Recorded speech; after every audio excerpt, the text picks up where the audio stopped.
Hello my lovelies, it's Haley Reese, and for today's video I'm going to be coming at you guys with yet another video in my haunted house series. Today's video though is going to be a little different than the ones I've done in the past because I thought, why not share some of the good ghosts, spirits, angels, whatever you want to call them, that I've experienced within this house, and kind of give you guys the opposite side of the scary. While it's still spooky and eerie and might leave you up at night thinking, wow, this stuff really does happen, the ghost that I'm about to share with you today that lived in this crazy haunted house that I grew up in is a sweet one. And what we call her, and my entire family has called her throughout the years, is the woman in white. But before I get into this video, I just want to say, if you are new to my channel, hello, my name is Haley, and I would really appreciate that if you do like my videos, you go ahead and click that subscribe button. As I'm filming this video right now, we just hit 15K. I can't believe it. I have no words for the growth that we have. I love every single person that subscribes to my channel. Every time I get a message from you guys, a DM, you know, somebody saying that my videos have helped them, someone saying that they love my videos, or someone saying, hey, I joined. It literally makes my heart skip a beat. I cannot believe that you guys are clicking subscribe as much as you are, and I'm so thankful that you are. So if you do enjoy my videos and you would like to subscribe, it would make my heart flutter if you would hit that subscribe button. My heart flutter, oh my goodness, I sound so cheesy. Before I get into this story, I just want to show you guys now, because I know you're gonna see it and there's gonna be comments about it. I got a new tattoo! Yay! I got this tattoo for Mother's Day. I actually had it in my last video. I just really hid it because it was a surprise for my mom, and I didn't want her to see it before Mother's Day. I got I believe in you in my mother's handwriting from a letter that she wrote me at Christmas time, and the one thing about my mom is she has always believed in me, even when no one else did, and when I felt like the whole world was closing in on me. She was there and she believed, and so I got this tattoo for her. So if you see this in this video, well, you're gonna see it. I've just showed it to you. But that's what that is. So the woman in white was a female spirit that lived within the house that I grew up in, and she got her name, the woman in white, because when a lot of people would see her, or when she would make her presence known, most of the time what you would see walking by a bedroom or up a hallway or anything of the sorts was a beautiful long white gown on a woman. And so my family kind of nicknamed her the woman in white. This spirit was beautiful. I mean, I'm gonna tell you a few stories about her, and I can't even explain to you throughout the generations that grew up in this house, because my grandparents raised my mother and her brothers in that house, and then they raised me and my cousins in that house. I mean, I actually lived there with my mom, so there were actually generations that were raised in this house, and this woman was just incredible. So I can't wait to tell you guys the story about it. Also guys, if this is the first video in my haunted house series that you are seeing, I really do recommend that you go back and watch my first video. I kind of told you guys the down low and like what it was and what it wasn't with that house, and kind of how the house became what the house is. So if you haven't seen that video, I really recommend that you go back and watch it. I will link it below. But if you did watch that video, you know that there was a vortex in my basement laundry room, and that we had a lot of really amazing things and really interesting things that came through. And actually guys, I wanted to make a video on some of the like mythical things that we felt and saw as children, that a lot of us saw throughout the generations in this house. But I didn't know if you guys would be interested in hearing about like gnomes and fairies and things like that a lot of the kids, myself included, saw like as a child. Not a lot of the adults ever saw it, if any. I have to ask. But if you guys want to see that, let me know in the comments below. Back to the woman. So my grandma was actually the first one to ever see this woman. Like I mentioned in my last video, that was because when my grandpa went to work and the kids were there with her, she was like basically the one that was always home, and a lot of the time she was home alone, so she was kind of more open to seeing things. The first time that she knew of the presence of this woman was the time that she was cooking in the kitchen, and she told me that she heard a woman singing in the basement, and it was a very beautiful angelic voice, and she was like, who is singing downstairs? And she went downstairs and she looked in each room one at a time, and she couldn't see anything. And as she was in the laundry room and she went to go turn around, as she went to turn, she just saw this white dress. Like, she kind of did see the body, but she never saw the face at the this point or anything like that, but she just saw this beautiful silhouette in this white dress just zoom past, and the voice continued with it. So that was the first time that she was kind of introduced to it, and she told the whole family. And my mom, as you'll learn later in this video, she was one of the most nervous out of all of us about these types of things. You know, my uncle, like I said, one of my uncles, there's two, my uncle is more of a skeptic. He tries to find reason and scientific explanations for everything. My mom and my other uncle aren't so much like that, but my mom is more nervous about it. I do have to say. My grandma and I are more open to it and we're excited about it, and my mom has just always been more of like a stand backish person. So when my grandma told them all, some of them were excited and some of them didn't really like know what to think or believe, but that was the first encounter with her. The woman in white wasn't seen every day. Like I said, there wasn't really a day that passed that things didn't go on in this house, but you wouldn't always see her. Sometimes you would hear her singing voice, sometimes you would kind of see the dress flowing, sometimes you would see her like in your peripheral vision, but it wasn't until things really started to go wrong where she would really make her presence known. The first story that I'm going to tell you guys about took place before I was born, and I'm not sure exactly how old my mom was. Like I said, wasn't there, but it was summertime, and like I mentioned in my previous video, we had a pool, and so my mom and her brothers, they went to go swim, and it was one of the first swims of the season. Now what they had inside their pool was one of those big tubes that like you could float around on and whatever else, but it wasn't like a, how do I explain it? It wasn't an inflatable tube. I mean, it was, but it was really, really hard and heavy. It was black. I'll try to find a picture online. If I can, I will insert it here so you get the visual, but it was very, very, very heavy and nearly impossible to flip over in the water. The years before, leading up to this, my mom had always dived through it because there was a diving board. So that was kind of her thing. She would do like a dive like right through the ring and head to the bottom and whatever else. Now this year my mom might have had to have been like 14 because I know that she had hit puberty and her hips had grown. And my mom went to go take a dive through the ring and she got stuck. And obviously for anyone that was there and my mom, it was just probably one of the most terrifying things she's ever felt. Like imagine being stuck upside down with your head underwater, your legs above, and you can't flip yourself back over because this tube is so heavy.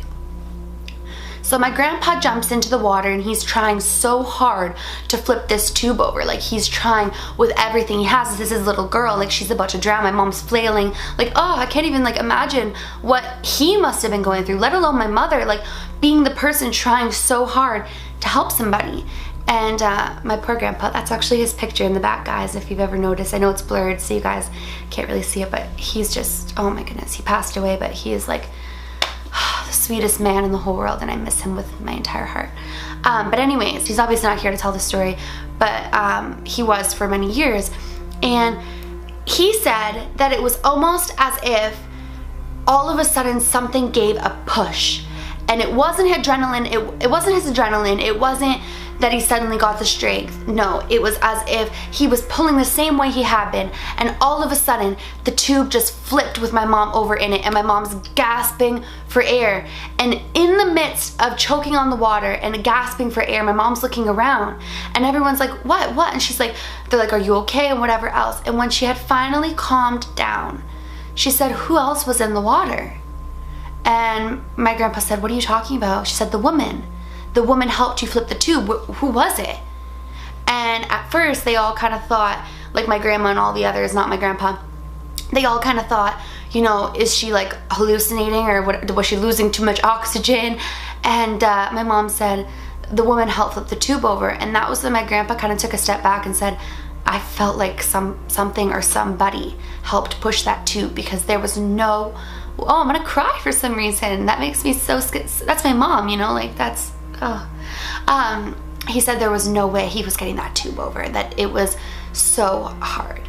And if you're wondering why it was only him, my grandma's like 4'10". She was like 80 pounds at the time. Her wedding dress fit me at the age of 3. My grandma's so petite. And so she wouldn't have been much help, and also she's not the strongest swimmer. And then on top of that, my mom had brothers, but they wouldn't have been much help either. They were just kids, if they were even there. I actually don't know. I never actually asked who else was there, because the story in itself was so remarkable. So to this day, my mom will swear that it was the woman in white. And it's funny because she's like, Haley, you can't tell these stories that I'm involved in. People are gonna think I'm crazy. And I'm like, Mom, they love it. They're gonna love you even more that you're in on this. I was like, don't worry, they're gonna love you. So if you guys like that my mom's letting you tell these stories about her, then maybe drop her a little comment down below, just giving her some encouragement. Like, you're not weird, we love it, we're all in the same boat, we all love this kind of stuff. For years to come, sometimes when, you know, relatives would come over, a company would come over, people would mention hearing a woman's voice singing, and nobody would really know whose it was. People would mention that they saw this beautiful white dress and this beautiful woman walking through the house at night. So this woman was a very obvious presence in the house, along with many others I'll share with you in future videos, but I wanted to share a more light, kind story. Fast forward to when I'm born, and I was an extremely colicky baby, and if you don't know what that means I cried nonstop. Like, beyond the normal baby crying, there's normal baby crying, which is a lot, and then there's colicky, and that was me.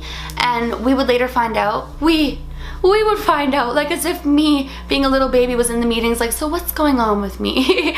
They would later find out that that was because I was allergic to my mom's breast milk. But at this point in time, no doctors had really pinpointed that to be it. So I was an extremely colicky baby. And my grandparents had went away to, I want to say, Dominican, to be honest with you. They went to Dominican a lot. And so my mom had offered, because my dad was going out of town too, to house sit for them with me. So we were gonna house sit, just me and my mama. I was 9 months old, and they were gonna be in Dominican, my dad was gonna be away. The first day that we got to their house, I had a fever of 103 or 105. It was really, really, really high. And so my mom rushes me into the doctor's, and the doctor took my temperature and said, look, the temperature is very, very high, but she seems responsive, she seems fine. You know, we don't really worry about fevers in babies. Give her some baby Tylenol and put her down for a nap. My mom's like, okay. So my mom gets home, and you know, she kind of felt weird about it. Like, when she tells the story now, she's like, you know, I felt like that was a weird answer. We don't deal with fevers in babies. She's like, but I trusted in the doctor's office. So we get back to the house, and my mom puts me down to go to sleep for the night. And my mom's just kind of going about her business, and she hears the door to the room I'm sleeping in creak open. And my mom's like, oh my goodness, Haley is finally like sound asleep, like I'm leaving her to sleep. So she closes the door very, very quietly. She goes back to doing whatever it was that she was doing, and she hears the door creak back open. And my mom's like, why does this door keep creaking open? There's no draft, there's no AC on, there's nothing on, like why is the door creaking open? So she goes back and she peeks in, she sees me laying there, but it's really dark in the room. She closes the door. She goes to walk away, and this time, all at once, the door flies open and she hears a woman's voice say, help her. So my mom's heart sinks, because like I said, she's not open to this kind of thing, but she's like, what do you mean help her? And she runs into the room that I'm sleeping in, flicks the light on, and I am blue and unconscious. Completely blue and unconscious. So my mom goes into shock, actually, and she calls the doctor's office, freaking out on them rather than 911, because she's in complete shock. Her baby's blue and unconscious. So they call 911 for her, and I get to the hospital. Turns out I had meningitis, and I wasn't getting proper oxygen, and I was to the point of almost death. So that was just a long journey, and my grandparents, they ended up having to come home from their trip like 2 weeks early. They'd only been there like a day or two, and they had to come rushing home, my poor grandparents. And then my dad also had to come rushing home from the business trip. Not too long after that, my mom had a fear of me sleeping, and my mom wasn't getting any sleep because she was so concerned once I came home from the hospital that that was gonna happen again. She had this fear. And so my grandma said, I'll keep Haley in my room with me and I'll watch her for a night or two. So my grandma was watching me, and she woke up in the night, this was right shortly after I came home from the hospital, to see just a silhouette, because it was dark in the room and her eyes were adjusting. She woke up to see the woman in white with her beautiful long dress looking over my crib, smiling. And that was when my grandma and my mom knew that she had tried to get my mom in that room to find me and to make sure I was going to be okay. This spirit is a prime example, maybe of an angel, or maybe of somebody who had passed over that was a very motherly spirit. I really don't know, but I know that she was definitely one of the many that occupied the house, and to this day, one of the many that make my heart smile, because, I mean, they're not always something to be afraid of, guys. I mean, trust me, sometimes there is, sometimes there really is. But here's the way I see it. You can't believe in God and not believe in the devil. That's a half-truth. You can't believe in half of something. We can't choose to believe what benefits us. We can't believe in angels and not believe in darkness and dark spirits. We can't believe in the good in people and not believe in the bad in people.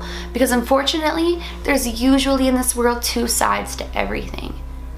It's what do you choose? You know, as a person, I know there's bad people in the world. I'm not naive to think that there isn't. But I want to be the good. You know? And maybe that's what she chose. She crossed over maybe, or maybe she's an angel. I don't know what to tell you, but whatever she is, she chose the good. And there were lots of times throughout my mom's childhood and my childhood, that she came through for us, and she saved a lot of people.